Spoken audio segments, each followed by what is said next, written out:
Beavemanites and docutrons, assemble!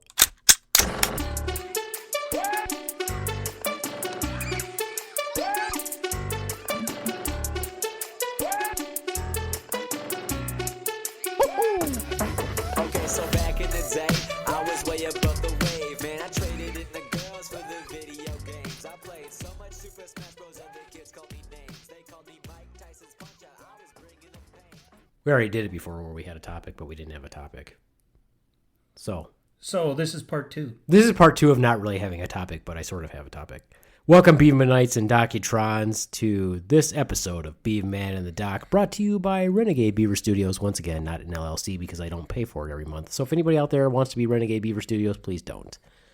That's my name for my company. Because we will find you. We will find you. We probably won't do anything to you, but we will find you. And this is the Beaveman.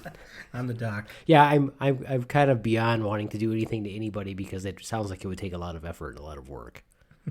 Speaking of taking effort and a lot of work, you are now hairless. Is that correct? Oh, well, I wouldn't say hairless, but yeah, I got all my hairs cut. Well, that's me moving. So continue to talk, Doc, as I go over to find my hair, Doc. And he's always talking about how I'm coughing or making some kind of noise, and then he goes and does that. So, do you think you'll edit that out? I probably will not edit that out because I can do no wrong. Oh, hold on. Okay, sorry about that. I didn't do my due diligence, apparently. Yeah. Well, I know, speaking of mistakes, I know what that's like, I thought I made a mistake once. And that was, and you were wrong? And I was wrong. So, okay, yeah, I've never heard that one before. With me today, I also have Paper Doc because he has long hair. Say hello, Paper Doc. Hey, hello, Paper Doc. That's kind of a joke. I bet you've never heard that one before. Shut up, Paper Doc. Anyway, back to where we were. You said you were going to say something funny before I had to do my due diligence and make sure that everything was going okay with our recording. No, that was it. That was what you thought was funny? I guess I was right when I thought that. I was like, yeah, it probably isn't funny at all. If you edit that right, the timing would work out and it would make it funnier. But, and so your due diligence over there. So you're blaming me because you think it did it sound funny in your head? You screwed up the timing of my joke. Did it sound funny in your head? Yeah, it did. It did? Yeah. Were you laughing at yourself in your head? No. No? You don't laugh at yourself? I don't laugh at my own jokes. Oh, well, I try not wise. to. That's probably wise if you don't laugh at your own jokes because then you would just be perceived as somebody who's just laughing randomly at stuff that is not funny. That's kind of what my wife does. She laughs at stuff and we're like, that's not even funny. You know what's really funny, though, is my daughter thinks that my wife is also not funny. It's really funny. Here's a plug for a show that went off the air a long time ago, but apparently is now going to be an animated series, which is kind of interesting. It was apparently like the #1 show in Canada many, many years ago. And we've started watching it here at home. It's called Corner Gas. Have you ever heard of it? No. It stars Brent Butt, and he actually wrote it also. Yeah, I know. Kind of a funny name. So we started watching that. It's pretty good. It's kind of like, it's just this guy working at a gas station that is attached to like a little coffee shop, and it's just about him and the local people and funny stuff. I mean, he's got like a dad that's kind of goofy and stuff like that. So that's my plug for the show. If anybody wants to watch it, it's quite good. He did like an interview with Mark Maron when I was listening to it on my very long road trip back and forth from here to Marquette that takes 7 hours. I listen to a lot of podcasts. So I started watching that show. It's very funny. What's most funny about it is my daughter and I will be watching it and laughing, and my wife doesn't even crack a smile. I was watching a new series on Amazon Prime called The Boys. Yeah, that looks good. I haven't. That's based on a graphic novel, right? Yeah, it's kind of like a cross between The Watchmen and Justice League. I mean, but you started watching it for a different reason, just because of the title. No. No? Are you sure? No. Like this sounds great. It's a damn I good should story. start watching this show because it's called The Boys. Shut up, Paper Doc. Sit down. Stop treating me like that. Okay, sit down. What are you looking at? That's kind of creepy. What are you looking at? Are you checking me out? Is that the deal? Shut up, Beavis. That's what you sound like when you. Are you checking me out? No, this is the Paper Doc voice.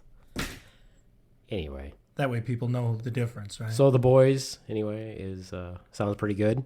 Yeah, I've watched the first season. It was really good. So realistic. I mean, if there were actually superheroes that way, the attitudes that they would have and the way they would live their lives, it seems to hit the nail on the head, in my opinion. So I'm gonna have to check it out then. Is it a child appropriate show? There is some nudity. There is they described it in the credits as a rape scene, but it was more of a blackmail type scene. But all these superheroes, they're not nice people. No. As you would expect, anyway. Yeah. Okay. Well, I watch, as you know, probably, I watch a lot of sitcoms that have gone, or that have been off the air for a while. That's usually what I watch. If I watch TV, I don't like reality TV. And the reason why here's the reason why I don't like reality TV. I don't like reality TV because it doesn't show any creativity. There's no writers group that's saying, hey, this is what's going to happen on this episode. I like to see a story in progress, as opposed to knowing that they're filming some group of idiots for, 16 hours just to get 30 minutes of film.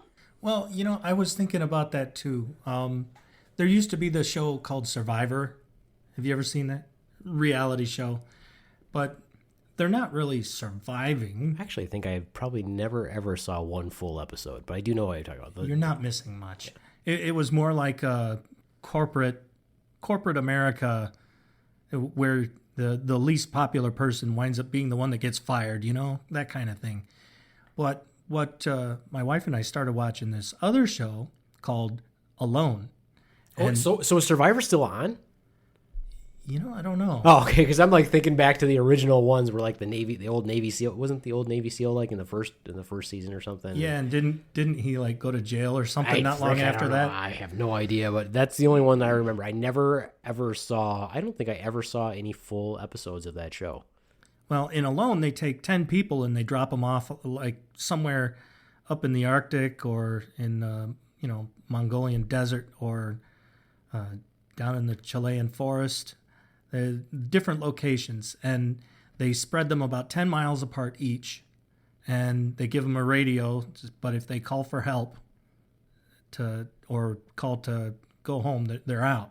And the last one surviving gets $500,000. Oh, okay. So it's kind of a game show, but it really puts their survival techniques to the test, because they have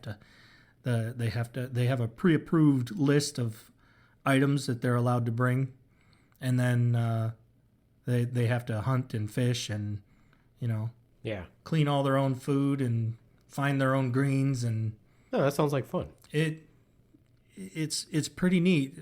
Surprisingly, a lot of the times the people who look like they're doing the best, they like this one guy, he had like 2 weeks worth of food smoked and stored, and he just got lonely. Ugh. He was there for like 40 some days. He was like, I really miss my family. I want to go home. God, why doesn't he, when you have those people on there, you're like, aren't you your own best friend? Aren't you your own best source of entertainment? I don't think I would get lonely that way. And I would be there and I'd be like, you know what? When this is done, I'm going to have one hell of a party, especially if I win. But I think if I went home early, my wife would be like, What you do here? Yeah. Why you not out there? Not that's how dogs. Why are you coming home? Why, Why you home, moron? You We need $500,000. you stayed away for all that time, and you came home empty-handed. You got fatter. How you get fatter? It's different. There are some of the people they give up because like bears and How you get fatter? cats and all kinds of You eat other guests, dangers. didn't you? Or you they're eat hungry. other people. They get, I guess they get weekly checks where they come out there and they don't talk to them or anything. They check their vitals, check their weight, and if they lose more than a certain percentage of their body fat, they get pulled. Oh yeah. Well, I mean, you got to protect You still got to protect Yeah, them. make one sure guy they're okay. one guy looked like he Shut was their about to kidneys down or die. anything. Yeah. I think something like that would be pretty fun to do, but I can't do anything like that, which is sad. I'm not allowed to because I wear a CPAP machine and I have for like 13 years. So I would just die. I would never be able to sleep. I don't know. What do you mean you don't know? My oxygen drops below 80 when I sleep if I don't have a CPAP machine on. Really? I would have a Still? stroke. Yeah, I'd have a stroke. Do you check it still? Oh, I know it does. I can't. I've tried to. I can't even sleep without it. Huh. Yeah. No. I really don't want to have a stroke while That I'm would sleeping. suck. Yeah. I don't really want to do that. But otherwise, I think something like that would be fun to do. If somebody said, "Hey, you don't have to work for the next 60 days, and we're gonna drop you in the woods somewhere," and I think that'd be kind of fun. The longest episode was like 93 days or something like that. yeah. The longest season. Imagine how ripped you would get. Oh, well, there was one guy, he went out of his way and literally put on 70 extra pounds before the show because he knew he was gonna be losing it, and he won. Yeah. Well, I mean, there's something to be said about that. Obviously, having some sort of foresight in that. But what if you gained weight? That'd be horrible. Like, hey, I put on 70 pounds, but then I gained weight 30 pounds while I've been out here because I just found that I was a really good hunter and fisher. In that environment, I don't think you Yeah, could. probably not. I used to lose 10 pounds every time we went to the field. Most of the diet that they had was protein, and that was, well, even that was barely enough to meet a minimum requirement. Is this ones that are naked too? No. Oh, that's a different one. No, that one's Naked and Afraid. Oh, okay. Gotcha. That show is kind of lame. So this is because I don't have cable. I only watch Netflix and Amazon. That's it. I don't watch all that other stuff. I don't even know what's on network television. They're cable shows, but we got Sling. Oh, okay. We're slingers. You're slingers. Okay. Sling actually looks like it's a pretty good deal. I've thought about doing Sling once because you can get like sports channel. You can get like a sports channel option on there also. So I thought about doing that to make my daughter watch basketball. I spent an extra $5 to get the package that allows me to have Science Channel, and I've been so busy watching everything else. I rarely even turned to the Science Channel since I got it. Well, maybe I'll have to look into getting some Sling. Isn't that the one that like Danny Trejo is like the spokesperson for? I'm not sure, but in the commercials that I've seen, they've got the guy that looks like Zach Galifianakis and the woman, and they're going around like they're swingers, but they're saying slingers, and they're referring to watching TV, and so the neighbors are all looking at them all creeped out by it. Oh, okay. Well, are you sure it's not Zach Galifianakis? You're like, yeah, I don't know. I mean, it could be. But it he could looks be a lot something like him. So There could be some other overweight, heavy type guy with a lot of facial hair and curly hair, I guess. Okay. Well, anyway, speaking of TV, so I like to watch documentaries, as you know. But sometimes when I watch documentaries, they scare the shit out of me. Do you ever have that? You ever had that problem? when I was like 11. Well, see, more along the lines, and I know it's subjective, right? If you're watching a documentary, I'm not going to say there's an agenda behind the documentary, but there kind of is, right? Usually. They want to get out a specific message.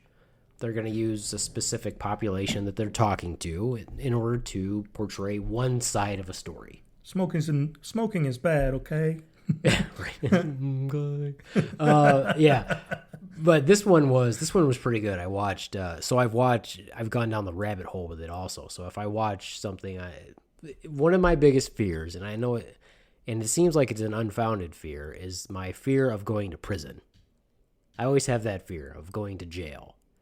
And maybe, say, 20, 30 years ago, that was completely an unfounded fear. But now as I get older, I'm like, it seems like they arrest people for everything. Why would you go to jail? I don't know. There's these goofy predictions out there, or these goofy things that say that the average American commits 3 felonies a day unknowingly, because there's so many laws on the books that we have no idea what laws that we're actually breaking or whether we are or not. That's a good point. So, for example, when I was a kid, it wasn't uncommon for people to destroy mailboxes. I That's a personally have never destroyed a mailbox. I've never destroyed one, but I can't say that I've never vandalized a mailbox. Vandalizing a mailbox would also be against I the have law. personally never admitted to destroying a mailbox. Well, I'm also very careful about that sort of thing as well because, like I said, I don't want to go to jail. But vandalizing a mailbox, I'm pretty sure that at one point in time I might have thrown an egg in a mailbox or egged a mailbox. And in that case, I guess that would be vandalism of federal property. So in a way, I guess that's a crime. So I don't know it's not federal property. The mailbox belongs to the recipient. But what it could be deemed as, what if I threw it aside from inside? just plain vandalism, it could be deemed as tampering with the mail, which is a federal crime. Sure. Much like here, I don't think anybody here in the house is going to bring me up on charges, but if we throw mail on the desk in here, one of us opens the mail, whether it's my wife or me.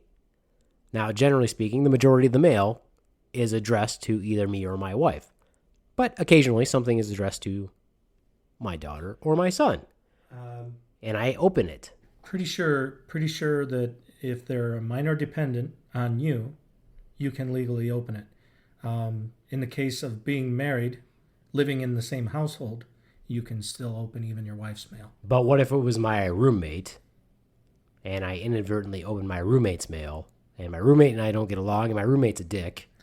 Well, then theoretically, you may have a problem. Then theoretically, I have committed a felony by, like you said, now I'm tampering with the mail or opening mail that's not addressed to me. If you open it accidentally, I think they'd have a hard time making a case out of it.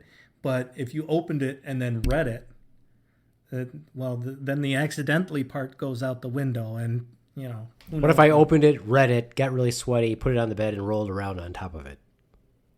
Well, then you're just creepy, too. And then it's just weird.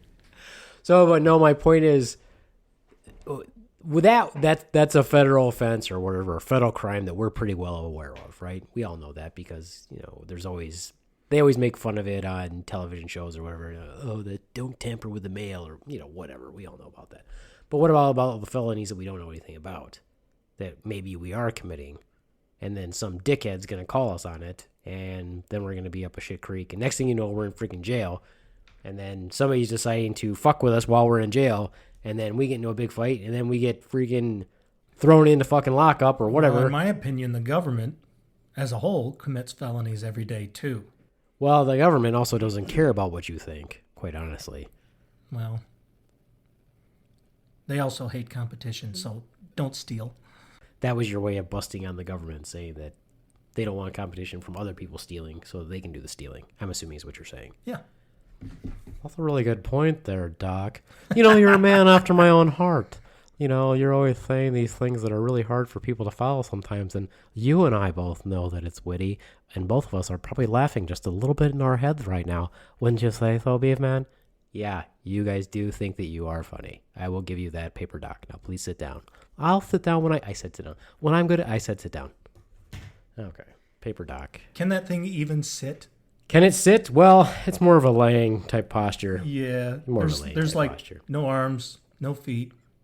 So I watched this documentary called something like, wait a minute, let me say it nicely. Let me say it the right way so that I can give them a plug. It's called The Survivor's Guide to Prison.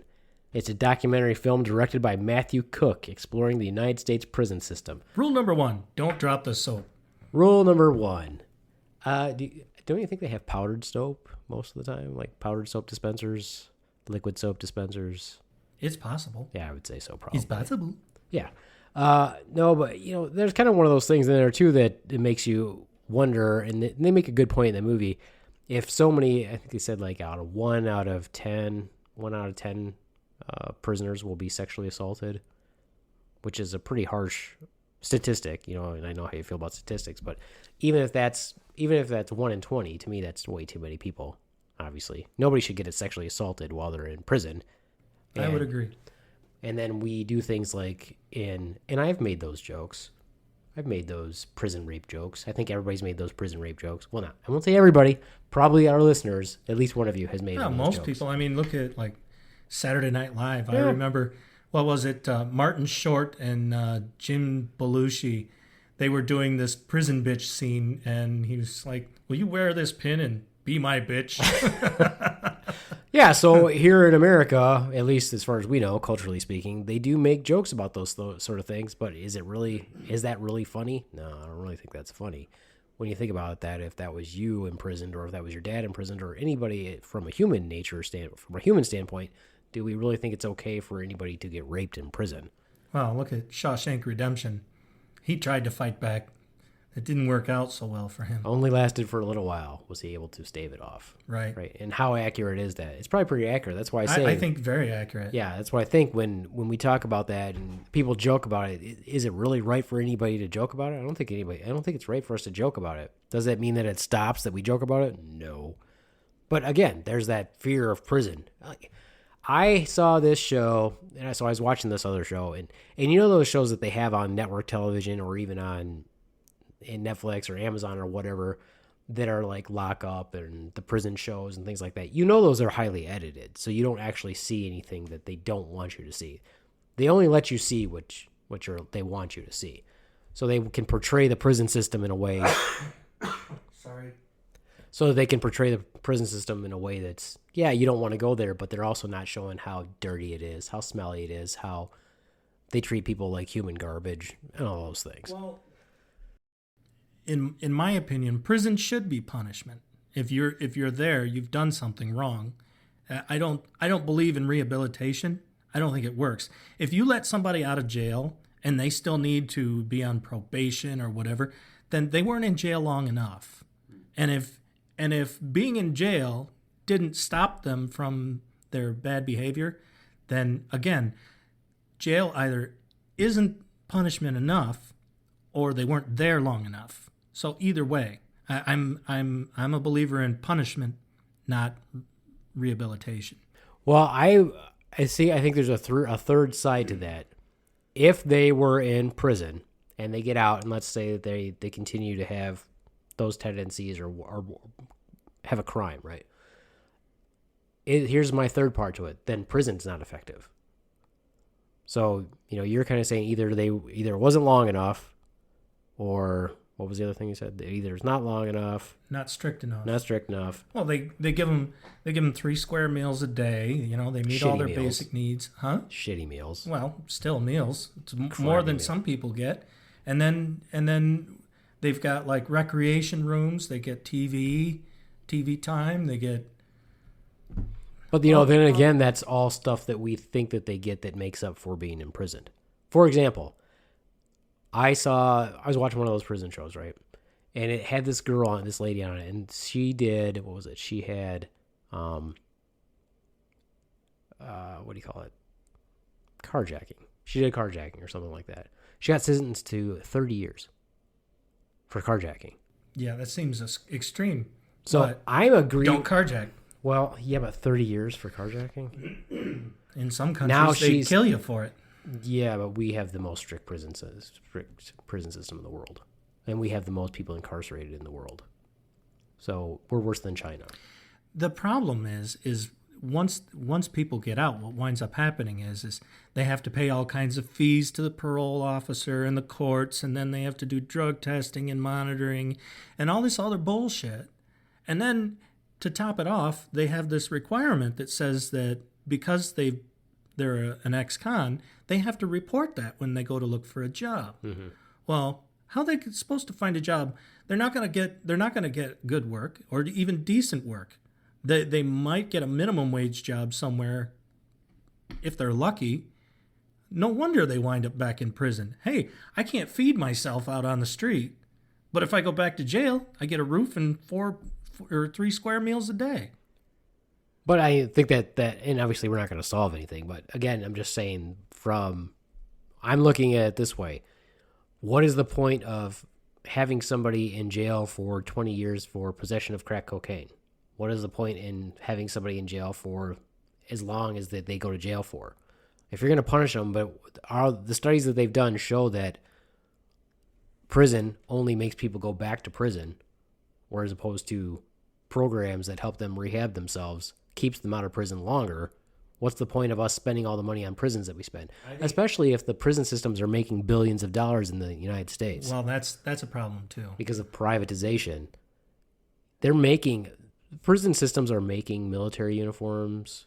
They work for Wells Fargo. All these things and they don't get paid, but they cost us money every day to be there. Now, the way prisons used to be, like back in the old day. Now, I agree. I believe that it is wrong for somebody who's in there doing their time to subject them to additional punishment. The isolation should be punishment enough. But they're not truly isolated. When they're in prison, I believe there should be no contact with the outside except through lawyers, and they should have no contact with each other. I think when they're in prison, so that when you let them out, what's going to happen to them when you let them out, though? They're going to be terrified of going back. No, they're going to crack and go into a mental institution or crack. And then, do you know how many times, and you'll learn this if you ever work in the emergency room, do you know how many times the cops bring in people with mental illness that they've beat the shit out of, and they just have mental illness? And then you assault a cop with your mental illness, and next thing you know, you're in jail where you don't belong. So now you can take somebody who's perfectly sane, put them in complete isolation. What do you think is going to happen to that mental state of that person? You're going to break. They're going to start talking to a volleyball and call it Wilson. Yeah, you're going to break them mentally. So when you have like the isolation, prison is already in isolation, right? They can't go outside of the prison. It's just a separation from the outside world, and even then, it's not truly separated. I mean, but why should it be? They can have. You're still in with other criminals. Yeah, but you still never get to leave. Now, if you're rich, like how many of these nutbags do they let go to freaking leave 6 days a week and only have to spend one night in jail a week? Like the last nutbag that who was doing had all the young underage girls massaging him. What was his name? Not Weinstein, the other one. Whatever. Got to leave 6 days a week and only had to spend one night in jail. Was that the guy who got busted for going to a Jack Shack? Yeah, I think so. Yeah. Down in Florida or whatnot. Yeah, whatever. So they get to do that. That's not real jail for them if they still get to go to work every freaking day. Why is it that's based on income in that respect? They should be spending every night in jail. If they, I can see some cases where they allow them to leave to go to work so they can keep their job. But well, that's the thing. Even still, I think that's pretty damn generous. It is generous because I think, but if you think about it though, let's say you did take somebody, let's say you committed a crime. Okay, one of those felonies that you have no idea that, whatever, you just have some cop that's a dick that calls you on it and you get thrown in jail. Well, you don't have a job, so I can't use that. Let's say I commit a felony, right? And I get thrown in jail. Now, what happens to my family if I'm thrown in jail? Kind of thrown to the wolves. Right. So now you've taken away the income from my family. My family now no longer has that income. I no longer contribute to society in any way. And you've thrown me in jail for something that is completely fucking minor, that I didn't even know was anything wrong. Or worst case scenario, if you throw me in jail proper, because somebody decides that I look like somebody who committed a crime and it's my word against a cop's word. Obviously, if prison were properly, if they served in proper isolation, if it were a punishment, they would probably have to adjust a lot of the sentencing for the different crimes that are out there. Mm-hmm. Because then the hard time would be a lot harder. But the idea is to put the fear of God in them. And so they like, no, I don't want nothing to do with breaking the law because I don't want to go back there. But once they get out, they're out. They shouldn't have to report to parole officers. They shouldn't have to take drug testing. They shouldn't have to discuss their past if they don't want to, like on job applications and things like that. Their dues have been paid at that point. Right, but they don't even get to vote now. They don't even get to vote. They should be able to get the right to vote back. If they shouldn't be able to vote while in prison. Right. Yeah, I don't think they should obviously. Yeah. But and I also believe that we ought to expand the death penalty. Yeah, I used to think that it's interesting how things change as I get older and start to think about stuff.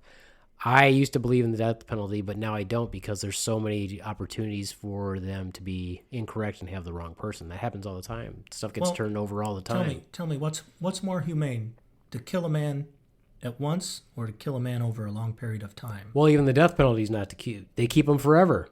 Well, it's not like it's a fast thing. We're like, oh, you got the death penalty. Okay, 20 years later, this person gets put to death while we pay for them. That's my whole point. Is I think that the prison system is just a big money making industry. Yeah. Well, that whole 20 years, they are serving time in basic isolation, or they're making money off of them while they're doing. They're the ones who are on the other end when you call because you're disputing your Coles charge. Not necessarily saying Coles is one of them, but. You know what I'm saying? It's a huge industry. And then when you look at even if they make a phone call outside of the prison, they can charge those inmates up to $1 a minute to make a phone call.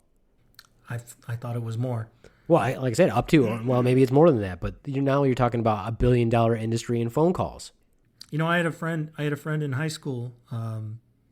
He got mixed up when I left for the Navy. He got mixed up with some bad kids, and they wound up killing somebody, and he'll never get out of prison. The other two guys are dead. One of them got thrown from one of the balconies inside of prison over in, I think it was Ionia. And then the other one killed himself. Oh, wow. Yeah. But again, even that, you look at it, it's the judicial system is so screwy, and it's all still based on emotion, where you look at it as a family member and say, okay, well, what would I want? What kind of justice would I want for my family member if somebody killed my family member?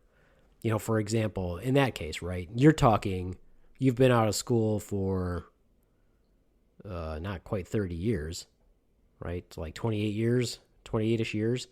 Yeah, about 30. So that kid's been in jail for 28 years. Ish, for killing someone. Yeah. As a minor, basically. He didn't even kill them. He was just there. Then he was dumb enough to help get rid of the body. And Which then, maybe he did just because he was scared to death. Probably. Maybe because he thought they would kill him or whatever. Oh, I have no doubt. The guy he was hanging out with was fucking nuts. I was scared of the guy, but I steered clear of him, and I didn't provoke him because I knew if it came down to a fight between me and him and I went down, he wouldn't stop. And I've only known a few people like that, and that guy was one of them. I stayed away from him. But you're looking at it from more than one angle, right? You look at it and say, as a family member, you're like, well, if it's proven that this person actually, let's say they admit to it and say, okay, I killed this person, then I'm kind of like, well, maybe the death penalty is a good thing. It's not going to bring my family member back, but I know for sure this person did it. It's closure. And it's better than having them in jail for the next 30 years. So on the flip side of that is, if you had no death penalty and that wasn't an option and they're going to be in jail, what's the point of keeping that person in jail for 30 years? All we're doing is paying for them. Well, before they didn't have the kind of forensic capability and technology that we have now. So it was difficult to say of whether or not someone was actually guilty or just victim of circumstantial evidence. Now we have technology that's overturning a lot of those, but we don't have the same problem that we used to of false convictions. And if we do, it's because the system isn't the court system isn't keeping up with the technological advancements, because a lot of the people in the jury and things like that, they don't understand the technology. So it's like, well, the blood type and fingerprints, they're there, but does everything match up? Well, Michael, I wonder how much stuff actually goes to court. That's the other thing too. So if you've got these prosecutors and defense attorneys, it seems like, and this is not the point that came up off of my top of my head. This is kind of the points from these shows that I'm watching, is that these attorneys are much more, I would say they're more likely to try to get a deal than they are to actually go to court. So let's say you did something. Isn't right. Let's say you didn't do anything, but your attorney is basically telling you, you're going to go to jail for this for, 2 years. then But if you plead need guilty, a different attorney. But if you plead guilty, maybe you will get time served, or this is the deal that the prosecuting attorney is offering you. So how many people are actually pleading guilty to shit that they didn't even do? A lot. Or how many people are pleading or not pleading guilty and getting prison sentences for stuff that they didn't do because they refused to plead guilty? So it's like this no-win situation because you've got these attorneys who are like, all I'm trying to do is get deals. See, that's the thing. I don't think, especially in capital cases, there should be no plea bargaining. You're either guilty or you're not. End of story. Mm-hmm. And that's how I feel about it. And if they're gonna make enough of a stink about it to arrest you and make the accusation, then they should, by God, they better go to court and prove it, or else. Yeah, well, how do we know if the judicial system works if nobody's going to court, and nobody's going to trial? That's why I don't think plea bargaining is a good idea. I don't think it is either, unless you're saying, and even if it is plea bargaining. Plea bargaining is okay in like civil cases. That way, if you've offended somebody or damaged someone's property, and that person, the person whose property was damaged is okay with just an apology. Yeah. Okay. Apology and court fees and call it good. Right. In civil cases, plea bargaining works. In criminal cases, I don't think so. No, I don't think so either. I totally agree. I'm like, what if you're going to bring charges against somebody and either they say they're guilty or they're not guilty. Obviously, if they say they're guilty, it's all over with. Now you're just going to court to decide what the sentencing is. Correct. But if they say they're not guilty, then and you're bringing charges, then take them to court. Now they need to go to court. There's the reason why the plea bargaining will never go away is because the police and attorneys, they use it as a tool. Hey, we'll forgive you for committing this crime. We won't prosecute you for it, even though you're guilty of sin. I know you killed that guy, but if you rat out this other guy who's killed a lot more people, we'll cut you a break and give you a couple of years in jail and kick in the ass and go about your merry way. But that's not right. No, that's not right either. If they committed a crime, they shouldn't be able to bargain for a lesser sentence. They should have here's the crime, here's the punishment. If you did it, you serve that punishment. Period. End of discussion. If you didn't, sorry about wasting your time. Yeah, it makes the whole thing is screwy because I can't decide what makes me more, well, it's kind of a tie. What makes me more angry? Does it make me more angry that the people who get off, who committed the crimes, that makes me really angry, or the people who didn't commit the crime and go to jail? I think that one makes me more angry, but the other one is just like, okay, so they had a good attorney. I think what I read was that most people would rather see a killer go free than an innocent man die. Mm-hmm. I think that's pretty much the way I feel too. Yeah. See, I don't know. It would be an individual circumstance, but for me, I would rather die proclaiming my innocence than live imprisoned for something I didn't do. Yeah, and they make it so attractive to them to plead guilty.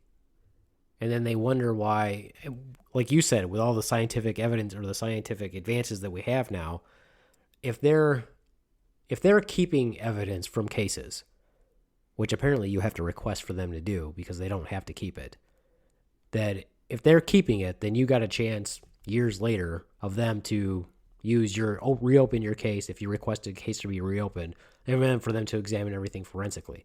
But we even see all these cases now in the media, and like Netflix has a series, they keep releasing these series of people being wrongfully convicted, where they show like this forensic evidence basically says this guy didn't do it. So why are all these courts still squashing it every time we try to reopen the case? That is, to me, that's insane. You're like, okay, so you'd rather keep somebody that you know is wrongfully convicted, or there's a question of whether they are or not, but you will just continue to keep them in jail. They don't want to admit that the system has made a mistake. Which is ridiculous because everybody knows that the judicial system is fallible. Everybody knows that. Big time. Everybody knows that every situation or every system makes mistakes. It's better just to redo it. That's why if if I ever had to serve on a jury, I'd be the one that they all hate because you know what? I'm gonna do what's right, even if I have to say, you know what? I don't think I know that committing or possessing that much cocaine is against the written law, but I don't think that should be a crime. So I'm gonna say not guilty. But most likely you'd never get selected anyway. I did once. Did you really? Yeah. I think I've never been selected. I've only ever had to go once to, like the pre-selection thing where they just ask you questions to get rid of people. And I got out of it right away because they sent me for jury in Battle Creek, but I was living in Paw Paw. And so they based it off of my old address. So I was like, well, that's easy. All I have to do is show up and go, I don't live here anymore. And that was it. That's the closest I've ever been. I got out of it because I made it abundantly clear that I had a chip on my shoulder about having to be there. Because I was falling behind at work while I wasn't there. You showed up, you're like, I'm white and I don't need to be here. And they're like, no. You may leave, white man. I think it should have been one of those situations where I think forcing somebody to serve jury duty violates their Ninth Amendment right. Now, some people would argue that the Ninth Amendment only applies to the state, but I believe it applies to individuals as well. Well, yeah, why would you want anybody on your jury who doesn't want to be there in the first place, though? It's like, that's just obnoxious. Right. You're like, okay, well, we want him. Like, why? Why would you want there? It's just, and it's the reverse of that is true also. Why would you pick somebody that wants to be there? You got to pick somebody who's kind of middle of the road who's like, okay, I'm not excited to be here. I'm not horrified at being here. I think I could be a decent juror. That's who I think you would pick, but I'm no lawyer. Somebody who at least is what's the word I'm looking for? Objective. Yeah. Somebody who's beige but not brown or white. Somebody who's gray and not black and white is what you want, I guess. Somebody who's middle of the road. So anyway, yet again, once another documentary freaks me out because I'm thinking about, well, what if I went to jail? What would happen if I went to jail? And I just feel like if I went to jail, I'd never get out. You'd be wearing someone's pin. I don't think so. I don't think that would happen. I think that it's more likely that I'd probably get killed in jail if I went to jail. Because I'm going to fight. If I go to jail, I'm fighting. I don't care how big they are. I don't give a shit. Because I'm not going to just roll over. No way. And then, if you do that stuff, obviously, you're probably looking at more time that they sentence you to while you're in there. Yeah, because you're not getting along. Yeah, you're not, not doing your good behavior thing that everybody is so concerned about. But no, I mean, I'm also not going to have somebody. I'm not also not going to let somebody rape me, or beat the shit out of me, or take all my stuff. That's just not going to happen. So that's why, hopefully, I never go to jail. Well, as far as the stuff, I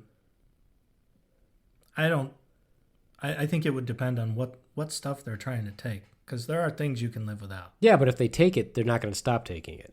Probably not. I mean, if you let them take next time they'll come back and they'll want more. If somebody sees them take your Twinkie, in one of the prison in the documentary they make that point. They're like, it doesn't matter basically if it's something small or not. The minute you let someone take something from you, everybody else sees that somebody could take something from you, so they just take it all. Whether it's that person that takes it or somebody else says, oh, that guy gave up his Twinkie. Well, I guess we're gonna go take this from him because he's soft and. I could go try to take it from this person, but that person's going to fight me, but this one doesn't. Interesting the difference between civilian and military prisons, because none of that I'd shit much rather goes go on to in a military prison. Yeah, I'd much rather go to a military prison. The military prisons are hard, and I'm sure they haven't changed that much because they said you just basically make big rocks into little rocks. But yeah, that shit doesn't happen because there's discipline. There's not going to be riots in military prisons. Probably not. I knew a guy who went to prison. I'm not going to say his name, probably because I don't remember it. But his name was Billy Jailbird. Yeah, let's just call him Chet. And that's a really bizarre name to just pick out of nowhere. I don't know. I was just thinking of a name. You could have picked Bob. Okay, Billy, we'll call him Bob. Joe. But I like Bob. I don't want to label Bob. Well, you can label Bob. My father-in-law is Bob. Well, the guy's name doesn't matter. Anyway, it doesn't matter. He He was in, I think, the Air Force, either the Air Force or the Army. I can't remember. And he was telling me a story about how he was caught stealing. He was like a yeoman. Man. Yeah, he worked in supply basically. All right. And he was stealing parts, Jeep parts, and he would take one piece at a time. Idiot. And he'd mail it home. Oh, he listened to the Johnny Cash song. Yeah. And eventually he got to like the last piece. And they caught him. They caught him taking it. And during the questioning, they didn't know about all the other pieces he'd taken. And he only had one piece to go. And he wound up confessing to all of them. So instead of getting just a few months for some, single minor piece, he wound up getting like 9 years because he confessed to all the other pieces. Mm-hmm. So, well, that is the difference though, because the military prisons aren't privatized. That's the other thing too, right? There's no money to be made off of a military prison. Everybody who runs the military prison's in the military. So if you do 1 year in a military prison, that's probably equivalent to doing freaking 5 or 6 years in a private prison where they just sit on their ass all day. Well, they don't tolerate any shit in the military prisons either, because if you get you're technically still in the military. Yeah, in a civilian prison, you could call the guard names, you can say whatever you want, and those guards are limited on what they can do. But if you get lippy with a military prison guard, they can legally whoop your ass for it. Well, it's because you're still in the military. They can literally beat you. Yeah. Well, you're still in the military, but they also don't have a need to. I mean, the people because the prisoners know. Right, they know. That the consequences for their actions are not going to be light. Well, that's why I say if you had a revision of the prison system and say you base it off of that, right? Would you need to have those long prison sentences that are ridiculous? You know how much long prison sentences cost us a ton of money? The taxpayers. It costs us a ton of money to put somebody in jail for 30 years for possession of an ounce of cocaine. What is the point of that? I'm like, when you look at the ridiculousness of prison sentences, so you can murder somebody and get 20 years to life or 25 to life, right? Which seems like, okay, that seems like it's not extreme enough to me at times. I'm like, 25 years doesn't seem like a lot for killing somebody. But then you compare that to Grand Theft Auto and somebody gets 30 years for Grand Theft Auto. I'm like, wait a minute. How is that even proportionate? I'm like, they stole somebody's car. Give them 6 months. Back in the day, you steal somebody's ride, they hang you for it. Well, that was when it was a horse. So? Horse, car? That's your transportation, your livelihood. Yeah, but that's different type of, that was before, quote, the judicial system when they would just hang them. That's the mob mentality or the posse mentality or whatever. I'm just saying that the amount of time that people spend in prison for the claims that we have now, which allows them to get into more trouble when they're in the prison system in the first place, makes no sense to me. I don't understand it. Like, if you've got, I guess I would understand it if they didn't privatize it and they didn't make money off of it. But the fact that they make money off of it and it's privatized, to me, that makes it all seem wrong. Isn't that why they have minimum and maximum security prisons, so that like certain types of criminals aren't exposed to being around other certain types of criminals? Well, I don't know, because if you look at some of the prison systems, they'll put people in solitary confinement, for example, just because they don't meet the age requirement. In other words, like the one in this documentary, the guy that he had turned 18 while he was in this particular area of the prison. And then when he went, it took so long to sentence him. By the time they sentenced him, he was getting ready to sentence him. He was over 18, so they had to pull him from where he was. He got thrown in solitary confinement for years because he was no longer in that age range. But he didn't do anything additional to get thrown in there. He wasn't a bad prisoner. He didn't do anything. So he spent years in solitary. In some cases, that would be preferable. I mean, would you rather be in solitary confinement or get ass raped every day? I'd rather be out in the patient population than be in solitary. It's a 6'9" cell that's made of cement. Yeah. But you're just with yourself and your thoughts. That's another thing. Like I said, how long before your mind breaks? A lot of those prisoners are allowed to have certain personal effects. Yeah, but would you want to live in a 6x9 cell for, especially this guy in the I'd rather have the solitary confinement than getting beaten up or raped every day. Yeah, but chances are that, like I said, not necessarily is that going to happen to you. It depends on how you react in the prison. But no matter what, it's all going to suck. It's all horrible no matter what. The only way you're going to be able to do it is to become one of them. That's what I'm saying. So you take somebody and in doing so, you're going to get in more trouble. Right. So, but you're going to survive. Fuck it, I'll take solitary confinement. Yeah. Then I don't have to change my behavior. I can look forward to someday I'm getting out of here. Maybe not. Like this particular guy in the documentary didn't do the crime. He spent like 26 years, the majority of it in solitary confinement. I know a guy who I don't know if it was his niece or stepdaughter, but he spent 17 years in prison for allegedly molesting a minor. And they finally let him out when she came out and confessed that she didn't do it, or he didn't do it, that she lied. I feel bad for the guy, but that guy, he's still damaged for life because he's creepy as fuck. Yeah, you think he's not damaged for life? But you could spend 1 year and be damaged for life. Yeah. Well, that's what I mean. It's in how long before you crack, or how long before you become one of them. There was a movie that kind of demonstrates that with Tom Selleck. Oh yeah, that was an Innocent Man. Innocent Man? Yeah. Mm-hmm. Yeah, that was a good show too. But it's true. If I was in there, I would become one of them. How else would you survive? You're going to sit there and be like the same person? I'd have a hard time living with myself to do the things that you would need to do to survive. I could not become one of them. No. But solitary, thank you. But there's a good chance that you might not get out. I'd rather die in solitary. That's the sad thing. It's like I said, look at how long it's taking people to get out over very minor things. At least I may crack and go nuts after so many years. Oh yeah, you'll crack. At least when I go to stand before God, I'm gonna be able to say I avoided becoming that, and hopefully that'll be worth something. Right. I don't know. It's just a scary situation. That's always been one of my fears, that I would go to jail someday. I don't really do anything. I don't know why that would be. I don't cheat on my taxes. I don't do anything. Oh, that was another one.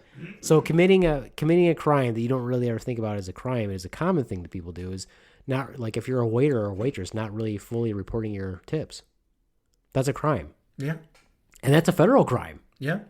So whether or not anybody would actually persecute for you or not for that, but like I said, when you talk about, do we commit crimes?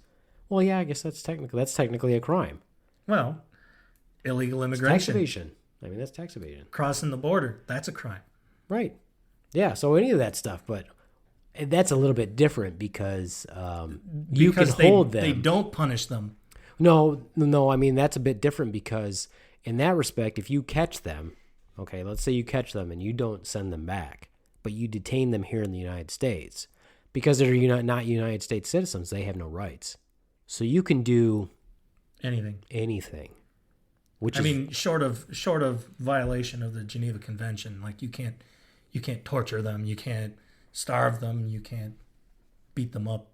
Yeah, but then it's what's the definition of starving them, and what's the definition of what kind of lifestyle will they lead? Like years ago, we had I can't remember which country it was, but a bunch of folks washed up on the shores in Florida. I don't remember if they were from Haiti or the Dominican Republic or something like that. They didn't send them back. It might have been Cuba. I don't remember. They didn't send them back. They sent them to correctional facilities. This was before we had like the major immigration stuff. This was literally about 17 years ago, 16, 17 years ago. They sent a huge population of them here locally to the correctional facility. So they took over an entire wing of the correctional facility. They stayed there. Well, for them, of course, it was better than the war-torn or whatever country they came from. And we took care of them, but they had no right. Literally, and that's a good. When I was there, it was a decent facility for them. We took good care of them. They got medical care, all that stuff. But the point is, because they're not United States citizens, if we keep them, they really have no rights. When I was in the Navy, I was on a ship, and I probably shouldn't say which ship, but we picked up. It was the SS Dildo. Yeah, whatever. That's a good one. We picked up about a pretty good one, Beaveman. It was the SS Dildo. We picked up about It 180 was long Haitians. and hard and full. of semen. Get it? It was long and hard and full of semen. Crickets? No? Nothing? Yeah. We picked up about 180 Haitians, and I was talking with one of the medics, and he was telling me that probably 90% of the people that we had, because they were staying in the well deck on the ship, and he was saying that probably 90% of those people had HIV or AIDS. Yeah.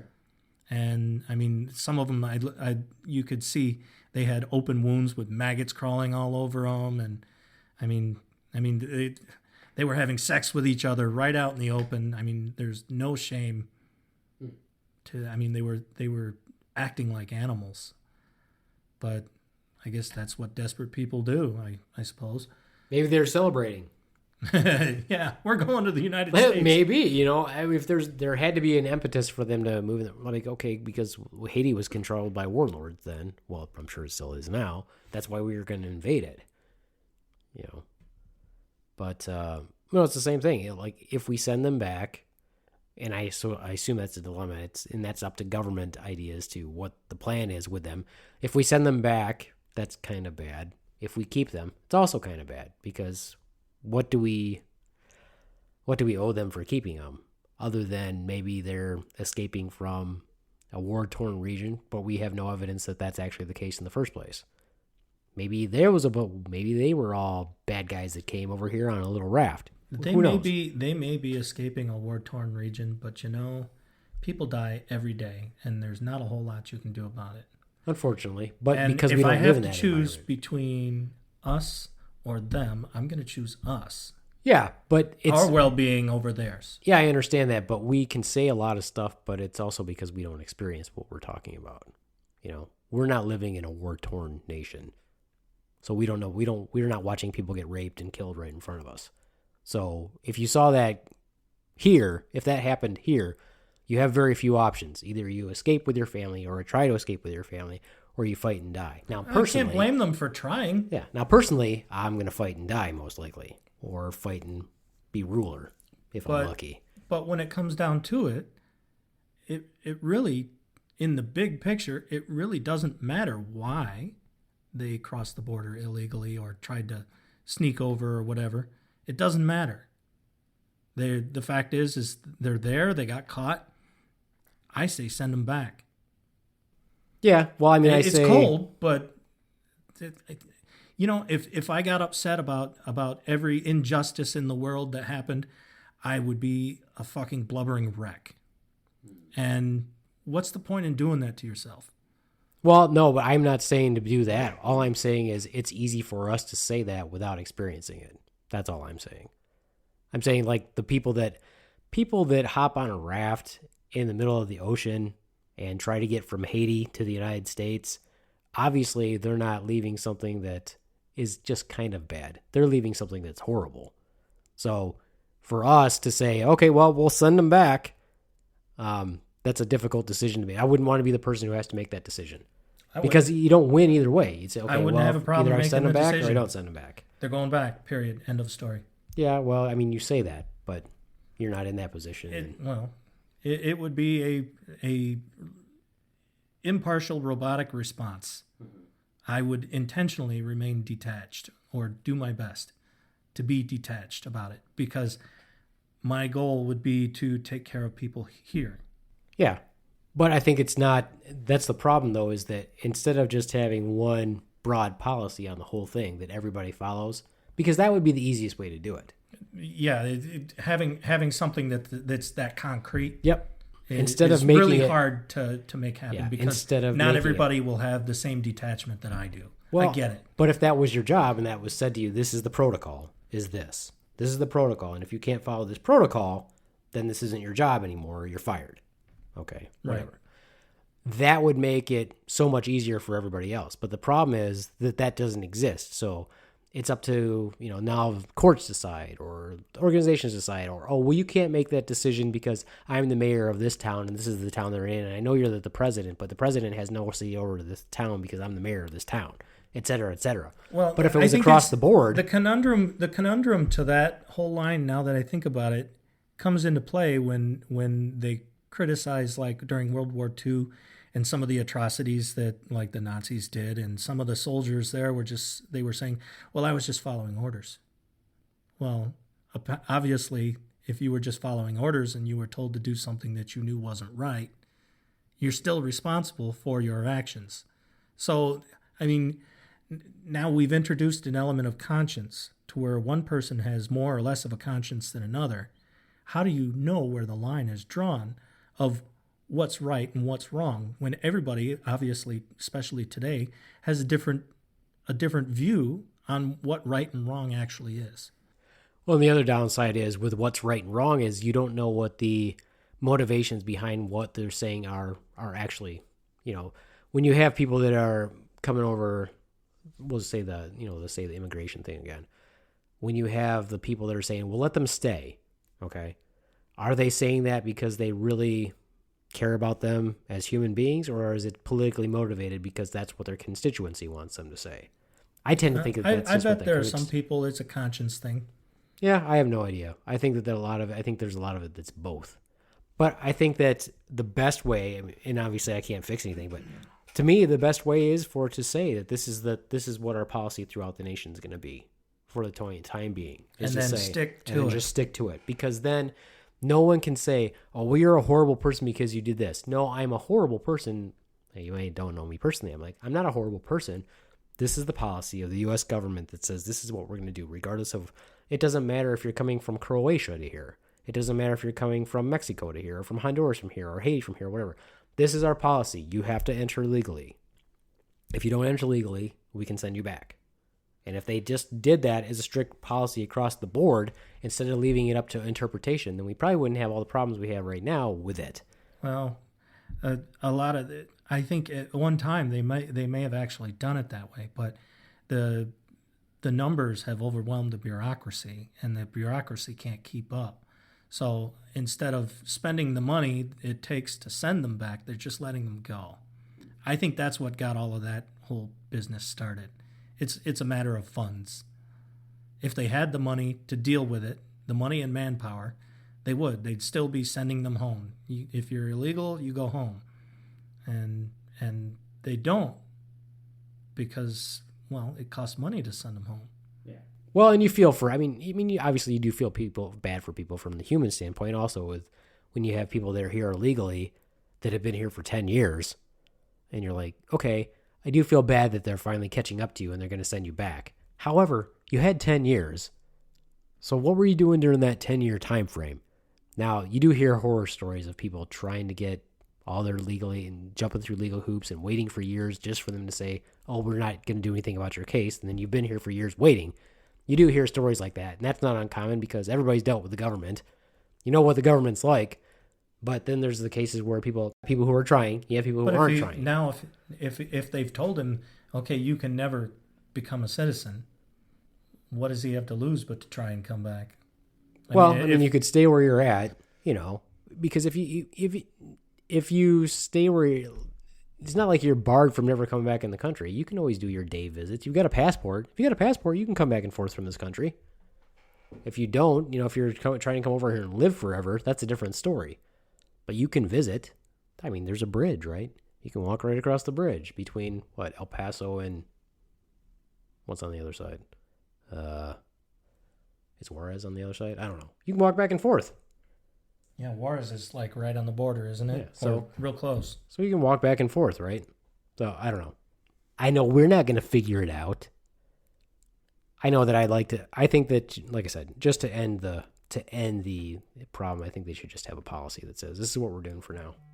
I think it's a simple matter in my mind, but again, you have all the differences of opinion on what right and wrong is, and so that's where the complication is at. I mean, getting people to agree on what right and wrong is really hard to do. Yeah, but think about it. If you had to do that, though, after a while, the mental strain would get to you too. Because it's not like you're going to get bombarded. Feel like it would. Not like you're going to get bombarded by friends and family that know what you do, and they're like, "Well, how could you do this? How could you do that?" There comes a point in time where you're like, "I don't want to talk about it." I know when it's going to start to get at you. If it doesn't get at you, then I don't believe that. I think that would get to you eventually. I like, for example, ideally, if we had a wall, which I believe would be effective. I doubt it. They go underground. They have underground tunnels. There are ways to stop that. No, there's not. Yes, there is. The best way to stop it. The best way to stop it is just to open up more points and actually cooperate with the Mexican government to stop people from coming across. The Mexican government is just as much to blame as we are. They're more to blame than we are. Yeah, so declare war on Mexico. No, and don't declare war on Mexico. You know we would lose. End them. Oh my God, you have no idea how many bad guys are in Mexico compared to us. No. What are you going to do, nuke them? They're right next door. No, wouldn't need to. The gangs would wipe out the freaking... You send the Marines in there, they're going to get wiped out by the gangs. They kill more people than we Never do. have to set foot on ground. Oh, yeah. That's what Now bombers you're are dreaming. for. Oh, yeah, you're dreaming. You're dreaming. Oh, my God. But no, the wall wouldn't stop anything other than cost us a lot of money. I disagree. No, it's not the Great Wall of China. And imagine how shitty it's going to be built. I think what they should do is, I think that somebody who's smart, like I said, and I heard some comedian say it was brilliant, is just tell Trump that the wall is built and it's new technology and it's invisible, and just take him out there and have some Mexicans stand on the other side and pretend to climb over the wall but not get through, and just get millions of dollars from him for building it. I think that would be the best thing to do. That's absurd. Is it absurd? Is it Yes. absurd? So when he Absolutely. goes to touch it and you're like, I can't feel anything. Oh no, you can't feel anything from this side. The barrier's on their side. It's kind of He's like the not that two-way dumb. glass. Oh, sure. Yeah, he's not that dumb. He's not. No, you'd have to be really dumb to fall for that one, but he's dumb. Don't kid yourself. The big message is this. I'm not going to jail, by God. I also don't know all the freaking laws. But I do know this. I always pick up my dog's poop. So you can't send me to jail for that one either, which is not a felony, but it could be a crime. I don't know. Some would refer to it as a civil infraction. Ah, well, I will not be doing that infraction on civility. So there you go. Do not send me to jail. If you're going to send anybody to jail, send paper doc. It's the equivalent of a speeding ticket. I wear a toga. Yes, you wear a toga. So I would not do good in jail. You could wear an orange toga. Oh, yeah, maybe that would match my eyes. Maybe it would, paper doc. The bottom line is this. Watch documentaries. They're good for scaring the shit out of you. But do remember this. All documentaries have an agenda to them because they're telling the story from their viewpoint, obviously. So, you could try to find stuff on the other viewpoint or opposing viewpoint. That way you get a more rounded story.